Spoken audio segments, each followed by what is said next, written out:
अस्सलाम वालेकुम dear student. आज हम टॉपिक डिस्कस करेंगे वो है factor affecting the rate of enzyme action के कौन कौन से फैक्टर हैं जो एंजाइम के एक्शन पर एंजाइम के रेट ऑफ एक्शन पर असरअंदाज होते हैं। तो आज हम इन टॉपिक्स को डिस्कस करेंगे।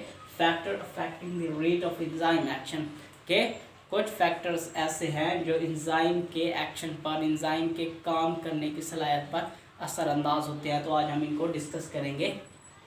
तो लेट्स सी स्टूडेंट, कौन कौन से फैक्टर हैं जो एंजाइम के रेट पर एंजाइम के काम करने की सलाहियत पर असरअंदाज होते हैं। तो आज हम उनको डिस्कस करेंगे। तो let's see student, first is temperature.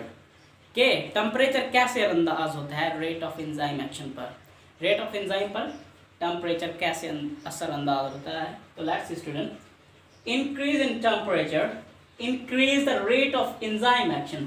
जब हम टेम्परेचर में इंक्रीज करते हैं, जब हम टेम्परेचर को बढ़ाते हैं, तो उस वक्त जो एंजाइम होते हैं वो भी रिएक्शन को तेज कर देते हैं। तो इसका मतलब ये होगा कि temperature is directly proportional to rate of enzyme reaction. Enzyme action या रिएक्शन एक ही बात है। तो increase in temperature increase the rate of enzyme action. जब हम टेम्परेचर में इजाफा करते हैं, टेम्परेचर को बढ़ाते हैं, तब क्या होता है कि एंजाइम का जो काम करने की सलाहियत है या रेट ऑफ एंजाइम एक्शन होता है वो इंक्रीज होता है। तो increase in temperature increase the rate of enzyme action. Every enzyme work on high speed at specific temperature, call it's optimum temperature. तो क्या हुआ कि हर एंजाइम का एक मखसूस टेम्परेचर होता है, एक स्पेसिफिक टेम्परेचर होता है जिस पर वो तेजी से काम करता है। मतलब कि कोई भी एंजाइम है उसका एक खास टेम्परेचर होता है। मतलब हर एंजाइम का अपना अपना टेम्परेचर होता है, खास यानी मखसूस स्पेसिफिक टेम्परेचर होता है जिस पर वो स्पीड अपली काम करता है, तेजी से काम करता है। और इस चीज को हम ऑप्टिमम टेम्परेचर का नाम देते हैं। तो ये है ऑप्टिमम टेम्परेचर। तो let's see student, every enzyme work on high speed at specific temperature. के हर एंजाइम हाई स्पीड पर काम करता है अगर उसे उसका ऑप्टिमम यानी मखसूस टेम्परेचर मिले। तो हर एंजाइम का जो मखसूस टेम्परेचर है जिस पर वो तेजी से काम करता है, हम उस टेम्परेचर को ऑप्टिमम टेम्परेचर का नाम देते हैं। तो when the temperature increase from its optimum temperature, the globular protein of enzyme is break up. This called denature of enzyme. तो क्या हुआ कि when the temperature, जब हम टेम्परेचर को इंक्रीज करते हैं, जब हम टेम्परेचर को बढ़ाते हैं from its optimum temperature, इसके मखसूस टेम्परेचर से जब हम टेम्परेचर को और बढ़ाते हैं, टेम्परेचर में इजाफा करते हैं, the globular structure of enzyme is break up. जब एंजाइम बढ़ा ऑप्टिमम टेम्परेचर इन मखसूस टेम्परेचर से जब हम टेम्परेचर को बढ़ाएंगे तो उस वक्त क्या होगा कि एंजाइम का स्ट्रक्चर है जिसको हम ग्लोबुलर स्ट्रक्चर कहते हैं वो टूट जाएगा और इस चीज को हम डीनेचर ऑफ एंजाइम का नाम देते हैं। तो ये होगा कि सिंपली मैं आपको बता दूं कि हर एंजाइम का एक मखसूस टेम्परेचर होता है और उसी मखसूस टेम्परेचर पर वो तेजी से काम करता है और उसी मखसूस टेम्परेचर को, हर एंजाइम के मखसूस टेम्परेचर को जिस पर वो तेजी से काम करता है, हम उसको ऑप्टिमम टेम्परेचर का नाम देते हैं। अगर हम टेम्परेचर को इस ऑप्टिमम टेम्परेचर से इंक्रीज करें, इस ऑप्टिमम टेम्परेचर से टेम्परेचर को आगे बढ़ाएं, तो उस वक्त क्या होगा कि एंजाइम का जो ग्लोबुलर स्ट्रक्चर है, एंजाइम का मतलब जो ग्लोबुलर स्ट्रक्चर है वो टूट जाता है और हम इस चीज को डीनेचर ऑफ एंजाइम का नाम देते हैं। तो यहाँ पर एंजाइम खत्म होने लगते हैं और रिएक्शन बिल्कुल स्लो हो जाता है। तो ये होगा कंसेप्ट के टेम्परेचर कैसे असरअंदाज होता है। Factor affecting the rate of enzyme reaction, enzyme के रिएक्शन के रेट पर कैसे टेम्परेचर असरअंदाज होता है। तो increase in temperature increase the rate of enzyme action. Every enzyme work on a high speed at specific temperature, called its optimum temperature, and when the temperature increase from its optimum temperature, then the globular structure of enzyme is break up and this is known as the denature of enzyme. तो हम इस चीज को enzyme की denature कहते हैं। मतलब कि एंजाइम यहाँ पर टूट जाते हैं और यहाँ पर डेड हो जाते हैं और एंजाइम का जो रिएक्शन जो प्रोसीड कर रहा होता है वो आगे नहीं बढ़ पाता और वहीं पर रुक जाता है। तो ये हो गया टेम्परेचर के कैसे अंदाज होता है। तो आज हम इसको ग्राफ से भी डिस्क्राइब करते हैं। Let's see in the graph. तो आप देखते हैं रेट ऑफ रिएक्शन, ये वो रिएक्शन है जो एंजाइम चला रहा है। ये कौन सा रिएक्शन है जो एंजाइम चला रहा है? इसमें एंजाइम का एक्शन का रेट है इस रिएक्शन में। तो ये जो रिएक्शन है, रेट ऑफ रिएक्शन है, ये बेसिकली एंजाइम ही इसको प्रोसीड कर रहा है, एंजाइम ही इस रिएक्शन को चला रहा है। तो हम इस चीज को रेट ऑफ एंजाइम एक्शन का नाम देते हैं। तो ये क्या है? टेम्परेचर। तो हमने यहाँ पर ग्राफ लिया है टेम्परेचर और एंजाइम एक्शन का। यहाँ पर एंजाइम एक्शन और टेम्परेचर का यहाँ पर हमने ग्राफ लिया है। मतलब ये वो रिएक्शन है, रेट ऑफ रिएक्शन और एंजाइम के दरमियान, रेट ऑफ रिएक्शन और टेम्परेचर के दरमियान हमने ग्राफ लिया है। और इससे देखते हैं और इसी से हम कॉन्सेप्ट लेते हैं कि टेम्परेचर कैसे रेट ऑफ एंजाइम एक्शन पर रिएक्ट करता है या अफेक्ट करता है। तो लेट्स स्टूडेंट, ये तो होगा रेट ऑफ रिएक्शन और ये होगा टेम्परेचर। तो मैंने पहले आपको बताया कि हर एंजाइम का एक स्पेसिफिक टेम्परेचर होता है, मखसूस टेम्परेचर होता है जिस पर वो तेजी से काम करता है। तो ये जो आपको लाइन नजर आई है 40 सेंटीग्रेड, हम एग्जांपल लेते हैं कोई भी एंजाइम है उसका जो कोई भी यानी एक एंजाइम है जिसका ऑप्टिमम टेम्परेचर जो है, मखसूस टेम्परेचर है जिस पर वो हाई स्पीड से काम करता है, वो 40 सेंटीग्रेड है। तो 40 सेंटीग्रेड उसका टेम्परेचर है। तो यहाँ पर उसका ऑप्टिमम टेम्परेचर हो गया, मखसूस टेम्परेचर हो गया, क्योंकि यहाँ पर वो एक तेज रफ्तार से स्पीड अपली काम कर रहा है। तो यहाँ पर तो यहाँ से लेकर इस ऑप्टिमम टेम्परेचर तक पहुंचने से पहले पहले वो काइनेटिक एनर्जी लेता रहेगा, वो ज्यादा एनर्जी लेता रहेगा रिएक्शन को आगे प्रोसीड करने के लिए। लेकिन जब यहाँ पर ऑप्टिमम टेम्परेचर पर पहुंचेगा, मखसूस टेम्परेचर पर पहुंचेगा, तो उस वक्त रेट ऑफ रिएक्शन की रफ्तार तेज होगी और एंजाइम यहाँ पर तेजली जो है ना काम कर लेंगे, स्पीड अपली काम कर लेंगे यहाँ पर।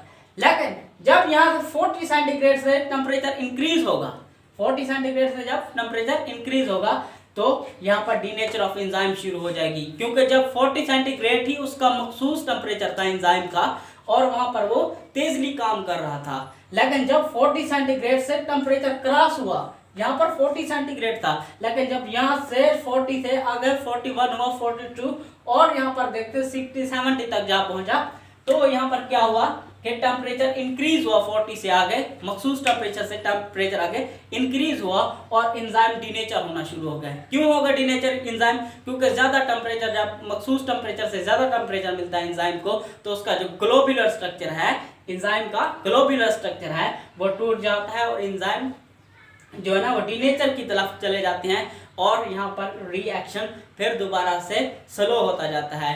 तो ये हो गया ग्राफिकल रिप्रेजेंटेशन ऑफ टेम्परेचर। तो टेम्परेचर कैसे इफेक्ट करता है रेट ऑफ एंजाइम एक्शन पर, ये हमने ग्राफिकली आपको समझाया है। तो लेट्स स्टूडेंट, अगला जो हमारा जो टॉपिक है, अगला जो हमारा पार्ट है, इस जो फैक्टर है जो इसको अफेक्ट कर रहा है, वो है सबस्ट्रेट कॉन्सेंट्रेशन। कि सबस्ट्रेट कॉन्सेंट्रेशन कैसे रेट ऑफ एंजाइम एक्शन पर रिएक्ट करती है या अफेक्ट करती है। तो substrate concentration is directly proportional to enzyme. तो जितने ज्यादा एंजाइम हो गए उतने ही ज्यादा सबस्ट्रेट हो गए। मतलब कि सबस्ट्रेट क्या हो गए, पहले मैंने आपको पहले लेक्चर में बताया, लॉक एंड की मॉडल में मैंने आपको बताया था, प्रोटीन का भी कॉन्सेप्ट दिया था और सबस्ट्रेट का भी कॉन्सेप्ट दिया था कि सबस्ट्रेट ऐसे मॉलिक्यूल या पार्टिकल्स हैं, ऐसे मॉलिक्यूल या पार्टिकल हैं जो एंजाइम पर असरअंदाज होते हैं। तो ये वही पार्टिकल या मॉलिक्यूल हैं जो एंजाइम पर असरअंदाज होंगे। तो let's student, substrate is directly proportional to enzyme. Substrate enzyme के डायरेक्टली प्रोपोर्शनल है। जितने ज्यादा एंजाइम बढ़ाएंगे हम उतने ही ज्यादा सबस्ट्रेट होंगे, या जितने ज्यादा सबस्ट्रेट होंगे उतने ही ज्यादा एंजाइम होंगे। तो इसके अपोजिट हम देखते हैं, इसके अपोजिट इनवर्स देखते हैं। If we constant the enzymes quantity and increase substrate concentration, then a time will come on which reaction will not proceed. In this way, all active sites of enzyme will fill and no space for others substrate. This called active site saturation. तो इसमें क्या हुआ, अगर हम enzyme की quantity या enzyme की concentration को कांस्टेंट रखते हैं, फॉर एग्जांपल हमारे पास 5 एंजाइम हैं और हम इस क्वांटिटी को कांस्टेंट रखते हैं, इसको मखसूस रखते हैं यानी कांस्टेंट रखते हैं और सबस्ट्रेट की कंसंट्रेशन को बढ़ा देते हैं। तो यहाँ पर हुआ कि सबस्ट्रेट डायरेक्टली प्रोपोर्शनल एंजाइम के। अभी हमने एंजाइम यहाँ पर 5 कर दिए, ये 5 मखसूस रहेंगे, कांस्टेंट रहेंगे, लेकिन हम सबस्ट्रेट की जो है ना मिकदार बढ़ा रहे हैं। सबस्ट्रेट कर देते हैं 10, यहाँ पर सबस्ट्रेट कितने हो गए 10 हो गए, लेकिन सबस्ट्रेट जितने ज़्यादा सबस्ट्रेट हो गए उतने ज़्यादा एंजाइम हो गए। अगर हम एंजाइम की कंसंट्रेशन या क्वांटिटी को कांस्टेंट रखते हैं और सबस्ट्रेट को बढ़ाते हैं, यहाँ पर हमने एंजाइम कितने लिए 5 लिए और सबस्ट्रेट कितने कर दिए 10 कर दिए, लेकिन यहाँ पर क्या होगा, जो एंजाइम्स की एक्टिव साइट हैं यहाँ पर 5 एंजाइम है तो इसकी कितनी एक्टिव साइट होगी 5 होगी, लेकिन क्या होगा इस 5 एक्टिव साइट में 5 ही सबस्ट्रेट फिक्स अप होंगे, 5 ही सबस्ट्रेट फिक्स अप होंगे और इनकी एक्टिव साइट यहाँ पर 10 में से 5 इसमें फिक्स हो गए, 10 में से 5 इसमें फिक्स हो गए और बाकी यहाँ पर क्या कितने बचे 5। ये जो 5 हैं ये फिक्स नहीं हो पाएंगे, लेकिन यहाँ पर क्या होगा रिएक्शन पर असर होगा, रिएक्शन आगे प्रोसीड नहीं होगा क्योंकि एंजाइम तो हमने कांस्टेंट कर दिए, लेकिन जो सबस्ट्रेट हैं वो बाकी बढ़ते हैं, इनको आगे मजीद 5 एंजाइम की जरूरत है। तो अगर हम एंजाइम की यहाँ पर क्वांटिटी को कांस्टेंट कर देते हैं और सबस्ट्रेट की क्वांटिटी को बढ़ा देते हैं तो यहाँ पर क्या होगा, एंजाइम की जो क्वांटिटी थी 5 एंजाइम थे उसकी जो एक्टिव साइट 5 थी वो 5 सबस्ट्रेट से फिल अप हो गई, मतलब 5 सबस्ट्रेट से भर गई, लेकिन जो 5 सबस्ट्रेट बचे तो वो उसके पास कोई एंजाइम नहीं है उसकी एक्टिव साइट को फिल अप करने के लिए। तो यहाँ पर क्या हुआ, in this way all active site of enzyme will fill up. तो यहाँ पर एक्टिव साइट जितनी भी थी एंजाइम की वो भर जाएंगी and no space for other substrate, और उसमें और सबस्ट्रेट घुसने की मतलब जगह नहीं होगी, and this called active site saturation, और इस चीज को हम एक्टिव साइट सैचुरेशन का नाम देते हैं। तो मैं आपको इस पिक से भी समझा सकता हूँ यूं, ये एक एंजाइम है, मतलब ये एंजाइम है और हम इस एंजाइम को कहते हैं ये 5 एंजाइम है, ये 5 एंजाइम है और इस चीज को हम कहते हैं कि ये जो घुस रही है चीज इसको हम कहते हैं कि ये 5 सबस्ट्रेट हैं, ये 5 सबस्ट्रेट हो गए, 5 एंजाइम हो गए, ये आपस में फिक्स होंगे। तो यहाँ पर मजीद जगह नहीं है कि 5 और इसमें सबस्ट्रेट समा सकें। तो ये हुआ कि अगर हम सबस्ट्रेट की तादाद को ज़्यादा कर देते हैं और एंजाइम की तादाद को कांस्टेंट रखते हैं तो ये असरअंदाज करेगी रेट ऑफ एंजाइम एक्शन पर। तो यहाँ पर आगे एंजाइम का जो रेट ऑफ एक्शन है वो आगे नहीं बढ़ पाएगा। जब हम एंजाइम की क्वांटिटी को कांस्टेंट करते हैं और सबस्ट्रेट को बढ़ाते हैं तो वो एंजाइम ही के मुताबिक जितने एंजाइम होंगे उतने सबस्ट्रेट उसमें समाएंगे, जो बाकी बचेंगे वो इस एंजाइम के रेट ऑफ एक्शन पर असरअंदाज होंगे और रिएक्शन जो है वो स्लो हो जाएगा। तो ये हो गया सबस्ट्रेट कंसंट्रेशन का इफेक्ट। तो इसको हमने भी ग्राफिकली रिप्रेजेंट की है तो इसमें से आसानी हो जाती है आपको समझने के लिए। तो that is a very important question to the examination point of view. तो लेट्स सी स्टूडेंट, इसको हमने ग्राफ से कैसे किया, सबस्ट्रेट कंसंट्रेशन। तो ये तो होगा रेट ऑफ रिएक्शन, ये वो रिएक्शन है जो एंजाइम चला रहा है, ये एंजाइम का रिएक्शन है और यहाँ पर हमने सबस्ट्रेट कंसंट्रेशन की है।